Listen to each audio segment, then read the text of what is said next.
Ramalan Raden Jayabaya. Siapakah Ratu Adil dalam ramalan Jayabaya? Siapakah Ratu Adil yang sebenarnya? Apakah Ratu Adil itu sekedar dongeng belibu lara masyarakat Indonesia? Mari kita pecahkan teka-tekinya. Yang pertama, Pemuda Gembala. Dalam tulisan Prabu Jayabaya, khusus untuk tokoh Putra Batara Indra atau Pemuda Gembala, digambarkan sangat detail, mulai dari lokasinya, bentuk rumahnya, tanaman yang ada di sekitar rumahnya, kemudian detail pula penggambaran fisiknya yang digambarkan berparas kresna, berwatak baladewa, bersenjatakan Trisula Weda. Di Uga Wangsit Siliwangi bahkan diperintahkan agar kita mencari pemuda gembala itu sehingga tidak bisa bertemu dengan Ratu Adil. Negara bersatu kembali, Nusa Jaya lagi, sebab berdiri Ratu Adil yang sejati. Tapi Ratu Adil itu siapa? Dari mana asalnya sang Ratu Adil? Nanti juga kalian akan tahu. Sekarang cari oleh kalian pemuda gembala, bocah Angon. Prabu Siliwangi menulis, dialah anak gembala. Rumahnya di belakang sungai, pintunya setinggi batu. Yang kedua, muncul bintang pari. Sebelum Ratu Adil muncul ke Pulau Jawa, akan ada beberapa pertanda berupa munculnya bintang pari, bintang ekor panjang, sebagaimana yang dituliskan dalam bait berikutnya yang berbunyi, sebelumnya akan ada pertanda bintang pari panjang sekali tepat di arah tenggara. Selama 7 malam, hilangnya menjelang pagi sekali, bersamaan dengan munculnya Batara Surya, berbarengan dengan hilangnya kesengsaraan manusia yang berlarut-larut. Itulah tanda putra Batara Indah sudah tampak, datang ke bumi untuk membantu orang Jawa. Dalam bait ini tertulis bahwa bintang itu memiliki ukuran yang sangat panjang dan muncul dari tenggara selama 7 malam. Dengan munculnya tanda tersebut, kesengsaraan rakyat akan segera sirna. Yang ketiga, pemimpin yang dimaksud. Bait berikutnya ini menggambarkan tentang sosok pemimpin yang dinanti-nanti tersebut. Beliau berasal dari kaki Gunung Lawu sebelah timur.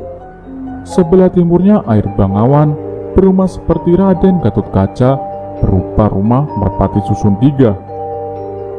Apa istimewanya rumah merpati? Rumah merpati dalam tiap tingkatnya punya taras yang cukup luas untuk mendarat merpati ketika turun dari terbang. Setelah teras, ada pintu masuk ke dalam rumahnya.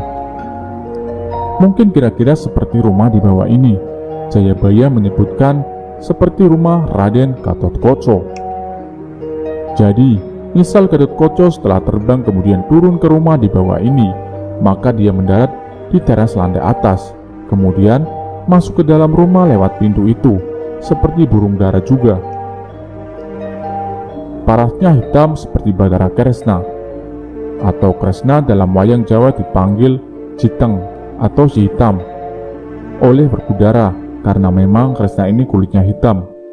Wataknya pemberani seperti baladewa. Yang keempat, dialah kesatria yang terpilih. Bait terakhir, oleh sebab itu carilah satria itu. Sudah yatim piatu, tak bersanak saudara, sudah lulus Weda Jawa, hanya berpotongan trisula. Ujung trisulanya sangat tajam, membawa maut atau hutang nyawa.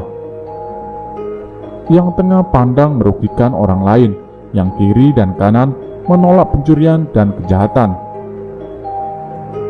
Bait tersebut menggambarkan sosok pemimpin bijak. Ia telah yatim piatu, telah lulus Weda dan hanya bersandar pada trisula. Kedahsyatan trisula telah teruji. Bagian tengahnya pantang merugikan dan membuat susah orang lain. Bagian kiri dan kanan menolak semua bentuk kebatilan. Sementara trisula yang dimaksud tersebut diartikan sebagai badan eksekutif, legislatif, dan yudikatif. Itulah beberapa ciri-ciri sosok pemimpin Ratu Adil. Semoga saja dengan kedatangan Ratu Adil, masyarakat Indonesia akan menjalani hidup jauh lebih baik tanpa diembel-embel janji oleh pemerintah. Entah bagaimana arti sesungguhnya dari ramalan tersebut, namun tidak ada salahnya untuk sekedar mengetahuinya. Ramalan Raden Jayabaya, ramalan Jayabaya tentang kedatangan bangsa penjajah. Karena posisinya sebagai raja dan diyakini sebagai keturunan dewa, orang-orang akan mudah percaya pada kitab-kitab yang ditulis oleh Raden Jayabaya. Salah satu ramalan yang terkenal adalah kedatangan orang-orang berkulit putih pembawa senjata yang dapat membunuh dari jarak jauh. Dia memprediksi bahwa mereka akan dengan cepat menjajah Pulau Jawa dalam waktu yang sangat lama. Menurut dia, mereka akan dikalahkan oleh orang-orang berkulit kuning yang datang dari utara dan juga akan menjajah Jawa seumur jagung. Ramalan tersebut menjadi kenyataan karena hampir selama 300 tahun Indonesia dijajah oleh Belanda yang disebutkan Jayabaya sebagai orang berkulit putih. Jepang, orang-orang berkulit kuning, dapat mengalahkan Belanda pada tahun 1942. Orang Jawa kemudian melihat hal tersebut sebagai realisasi ramalan Jayabaya yang telah berusia 800 tahun. Berikut kutipan dari ramalan tersebut. Bila Pulau Jawa tinggal selebar daun kelor, maka akan ada wiring kuning, dedeke cebol kepalang, atau jago kate bunuh kuning yang menguasai tanah Jawa selama seumur jagung. Ramalan tersebut secara tidak langsung memberi semangat baru bagi rakyat, bahkan tak jarang dijadikan alat perlawanan secara politis seperti yang ditunjukkan oleh M.H. Tamrin pada saat sidang Volkrat atau Dewan Perwakilan Pendudukan Belanda tanggal 13 Juli 1934, di mana pada saat itu M.H. Tamrin memberikan semacam warning kepada pemerintah Belanda dengan mengatakan bahwa ramalan tersebut sangat populer di kalangan rakyat, baik di kota maupun di desa, petani, pedagang, apalagi seorang politikus. Pemerintah Belanda pun merespon isu ramalan tersebut dengan memberikan perhatian lebih terhadap tokoh politik yang fisiknya mirip seperti yang ada dalam ramalan tersebut. Di tengah penantian munculnya tokoh berwatakan wiring kuning dedeke cebol kepalang tersebut, Jepang muncul sebagai kekuatan militer baru yang kuat. Pengorbanan Pearl Harbor di Hawaii yang mana menjadi pangkalan militer Amerika dilanjutkan penaklukan wilayah tentara sekutu di berbagai wilayah dan sampai masuk wilayah Indonesia dan memaksa Gubernur Jenderal Toarja Starkamrok Stockwar menandatangani perjanjian Kalijati pada tanggal 9 Maret 1942 sebagai takluknya pasukan Belanda terhadap Jepang. Tentara Jepang begitu mudah masuk Indonesia. Selain karena rakyat yang telah terkondisikan dengan ramalan tersebut, mereka juga melakukan propaganda 3A, Nippon Pemimpin Asia, Nippon Pemimpin Asia dan Nippon Cahaya Asia. Nippon saudara tua Indonesia dan membebaskan Indonesia dari penjajahan sehingga Jepang diterima begitu baik. Apakah Jepang benar-benar di Indonesia selama seumur jagung atau 3,5 bulan? Ternyata tidak. Mereka menguasai Indonesia selama 3,5 tahun, dari 1942 sampai 1945. Dalam kurun waktu 3,5 tahun menguasai Indonesia, ternyata penderitaan luar biasa dialami rakyat melebihi apa yang dialami selama penjajahan Belanda.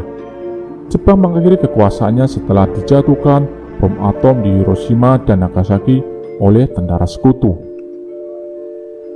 yang mana berakibat lemahnya pemerintahan Jepang, termasuk yang berkedudukan di Indonesia, dan berkesempatan tersebut dimanfaatkan Indonesia memerdekakan diri dari kaum penjajah. Setelah kemerdekaan 17 Agustus 1945, berulah mengerti apa yang tersirat dalam ramalan Jayabaya berbeda dengan yang disebutkan. Maksud seumur jagung adalah umur biji jagung mulai keluar sampai tidak dapat dipakai biji lagi, yang mana prosesnya berlangsung kurang lebih 3,5 tahun.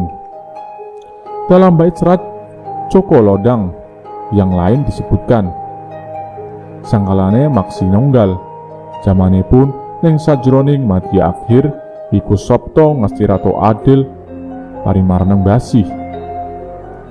Yang terjemahannya kurang lebih adalah, waktunya akan tiba dan di dalam zaman yang sama, di dalam pertengahan tahun Jawa 1877 akan ada keadilan. Tahun Jawa 1877 bertepatan dengan 1945 Masehi, yang mana bangsa Indonesia mendapatkan kemerdekaan dari belenggu penjajah. Demikian ramalan-ramalan yang menjadi pedoman masyarakat Indonesia, khususnya Jawa, di mana dalam menafsirkan memerlukan perenungan yang mendalam. Kalau tepat menafsirkannya akan berbuah manis, sebaliknya kesalahan sedikit saja akan menjadi bumerang.